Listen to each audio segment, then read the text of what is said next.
Oke, Bismillahirrahmanirrahim. Assalamualaikum warahmatullahi wabarakatuh. Di sini dengan saya Ania Farasya yang akan memandu dengan adanya podcast pada kali ini. Yang mana pada kali ini saya memiliki narasumber yang cukup memiliki perspektif cukup untuk menjelaskan terkait agama ataupun sekte. Nah, di sini mungkin saya perkenalkan diri. Saya Ania Farasya dari Prodi PMI NIM 003. Nah, baik, untuk selanjutnya kita akan berkenalan dengan narasumber kita, yaitu monggo bisa diperkenalkan terlebih dahulu. Baik, perkenalkan nama saya Nurul Fidatul Afifah dari Prodi Pengembangan Masyarakat Islam. Saya NIM 10. Baik, terima kasih Mbak Afifah sudah hadir pada podcast kali ini. Jadi untuk pertanyaan pertama nih Mbak Afifah, terkait adanya bagaimana peran agama dalam membentuk pandangan dunia seseorang di era modern ini. Karena kita kan nggak menutup kemungkinan bahwasanya agama itu sangat erat kaitannya dengan kehidupan kita sehari-hari kan. Mungkin Mbak Afifah punya pandangan terkait itu yang bisa di-sharing ke teman-teman kalian. Baik, jadi pandangan agama di era modern saat ini ya Mbak ya. Jadi kalau menurut saya itu agama di era saat ini itu bisa disebut itu agama itu hanya formalitas seperti itu. Kalau saya lihat dari media sosial, dari masyarakat, terus dari mahasiswa-mahasiswa yang lainnya, memang agama ini kan suatu yang religius, suatu yang dibawa dari lahir seperti itu ya. Nah itu kalau di era yang sekarang ini pandangan saya bahwasanya tuh agama hanya dijadikan sebagai formalitas, hanya dibuat sebagai identitas saja. Tidak sama seperti aslinya. Agama itu religius, agama itu hubungan kita dengan Allah, hubungan kita dengan Tuhan gitu. Jadi sekarang tuh hanya Mbak, di modern ini cuma hanya formalitas gitu loh.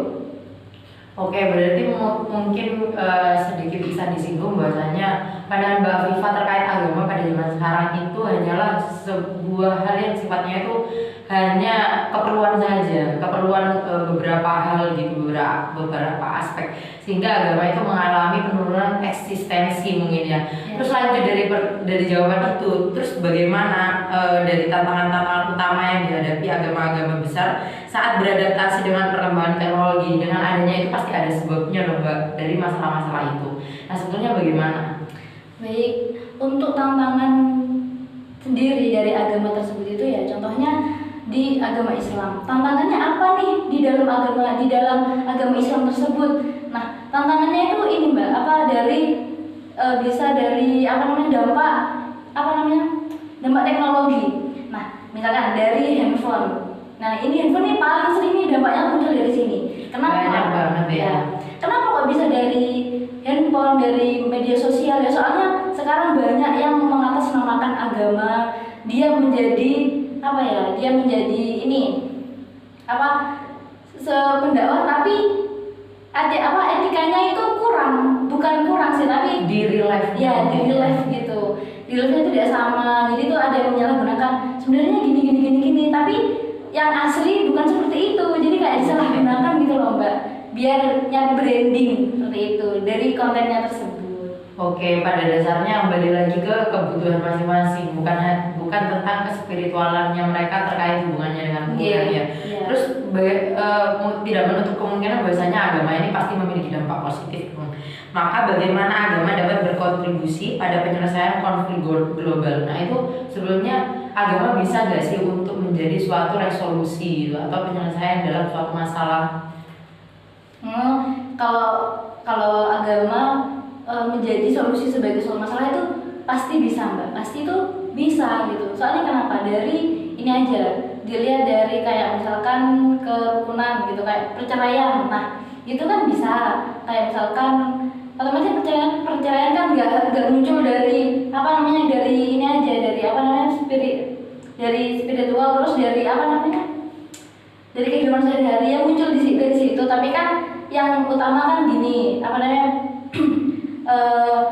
bagaimana seorang keluarga itu membangun keharmonisan di dalam rumah tangga tersebut. Nah, terus kalau misalkan ada perceraian, menimbulkan perceraian, pasti kan di situ pasti butuh yang namanya keharmonisan, terus ketentraman rumah tangga. Dan di sini kan sudah dicatat di dalam Al-Quran bahwasanya seperti ini, keluarga yang harmonis seperti ini. Jadi tuh si keluarga itu tuh membutuhkan ini loh Mbak, membutuhkan kayak panduan dari kayak ustadz seperti itu, kayak mudir kayak gini kan, mudirnya penghulu seperti itu Mbak gitu. Jadi kan nggak bisa banget dibuat panduan, dibuat solusi sebagai suatu permasalahan gitu. Oke, kan berarti kita membahas secara garis besarnya ini masih pada ranah konteks agama kita ya. Kita dulu ya, maksudnya dari agama Mbak Afifah dan juga saya, yaitu agama Islam. Lantas dari pertanyaan selanjutnya Mbak, ini mungkin nyambung ya, sifatnya itu cukup sifatnya moderasi beragama lah, tentang apa yang dapat dipelajari dari perbedaan antar agama untuk menciptakan dialog yang lebih inklusif dan harmonis. Kan tadi keharmonisan sesuai panduan dengan agama kita, sedangkan bagaimana keharmonisan antar agama yang seharusnya ada itu gimana sebetulnya?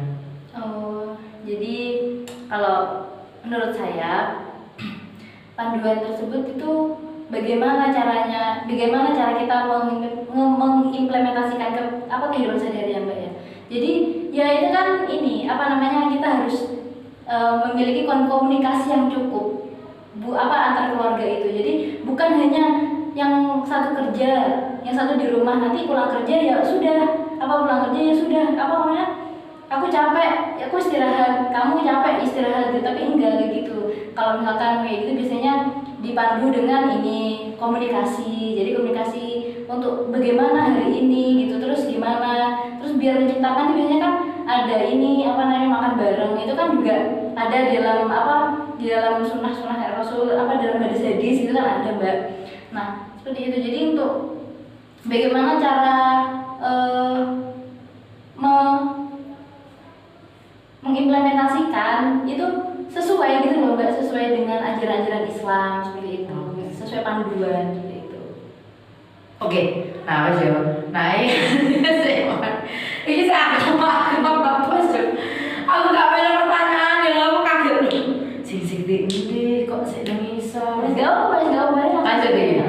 Ya Mas Jo, oke. Jadi gitu ya Mbak. Untuk selanjutnya mungkin ini perihal tentang materi kita yang kita bawakan di podcast juga. Ini meliputi tentang pembahasan sekte ya.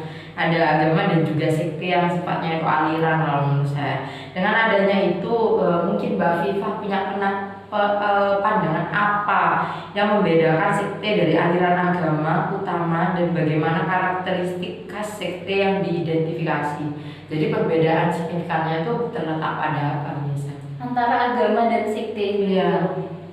Baik, kalau menurut saya agama itu sesuatu yang memang bawaan dari lahir kita. Di lahir itu kan kita punya agama nih, pasti itu semua orang pasti punya agama seperti itu. Ya entah itu nanti kan pasti ikut dari orang tua Islam, bisa pasti si anak itu Islam. Jadi itu agama bawaan dari lahir gitu loh Mbak. Nah kalau sekte ini, kalau menurut saya itu sekte itu suatu subkelompok itu yang sifatnya berdiri secara berkelompok gitu loh Mbak. Kayak misalkan kelompok kalau di di agama Islam nggak ada, bukan sekte sih, itu kan subkelompok gitu. Jadi ada NU, ada Muhammadiyah, ada LDII, nah seperti itu. Jadi dalam Islam itu bukan hanya pure Islam, tapi di dalamnya ada kayak sekte. Sekte yang pertama ada NU, ada Muhammadiyah, ada ini. Jadi tuh kayak Islam itu sebagai wadahnya. Nah, sektenya di dalam ada NU, ada Muhammadiyah. Kalau menurut saya seperti itu. Oke, mungkin jawabannya cukup memuaskan dengan pengertian paling sederhana ya, Mbak, supaya gampang dimengerti. Terus bagaimana sekte biasanya mempengaruhi kehidupan anggotanya secara psikologis dan sosial? Karena mungkin itu sifatnya juga memiliki suatu keyakinan kan pasti di dalamnya. Nah itu gimana? Kalau untuk mempengaruhi anggotanya gitu ya, anggota di sekte tersebut itu bagaimana? Ya kan pasti di dalam sekte tersebut ada aturan-aturan yang sudah tertulis kan, bukan aturan sih, tapi kayak dia agama Islam ada seperti ini, kalau misalkan makan babi itu nggak boleh, ini nggak boleh. Nah kalau di sekte-sekte tersebut tuh biasanya punya proker sendiri, bukan proker, kayak aturan sendiri gitu, yang bagaimana anggotanya itu harus mengikuti proker tersebut. Kalau misalkan ketentuannya seperti itu, kayak misalkan ini, kan di dalam NU ada kayak bukan pemimpin tapi yang orang yang terpandang gitu loh, yang terpandang memang itu ahli sekte tersebut. Nah, ahli sekte tersebut itu mengajak anggotanya untuk kayak gini loh, yang keyakinan mereka tuh kayak gini, ya kalian harus ikut kayak gini, seperti itu. Jadi kalau kayak gitu bisa diimplementasikan ya melalui anggotanya juga, ahlinya tersebut bisa mencontoh gitu loh Mbak.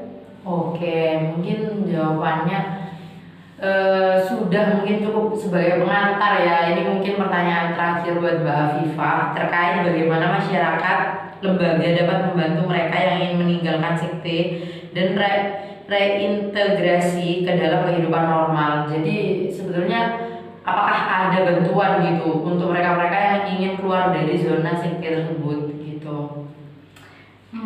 Kalau menurut saya yang pernah saya tonton di salah satu web itu kalau misalkan mau bukan pindah, kayak berhenti dari sekte tersebut gitu ya. Tapi kebanyakan yang saya lihat itu di realitanya itu ya Mbak, gini, seperti sama di sini kan kebanyakan NU, Muhammadiyah dan LDII. Nah, seperti itu. Sebenarnya itu ajaran agama Islam, cuman di dalamnya itu ada sekte-sekte. Jadi sama, ajarannya itu sama. Kalau misalkan Mbak ini ikut Muhammadiyah, kalau yang saya tahu itu ya Mbak yang misalkan Mbak ikut Muhammadiyah. Nah kan kita nggak tahu, yang NU kan nggak tahu bagaimana apa yang berbeda gitu lah. Pasti kan ada yang berbeda, cuman unsurnya itu sama gitu loh Mbak. Kalau ada yang mau keluar, bukan keluar kayak pindah haluan gitu kan ya Mbak. Nah itu kalau pindah haluan itu biasanya kalau dari ahlinya tersebut, kalau saya baca-baca itu nggak ada dukungan apapun. Jadi kalau mau keluar ya nggak apa-apa, kamu pelajarin aja ini gitu, ngajarin diri sendiri. Mengikuti kata hatinya, keyakinan gitu Mbak.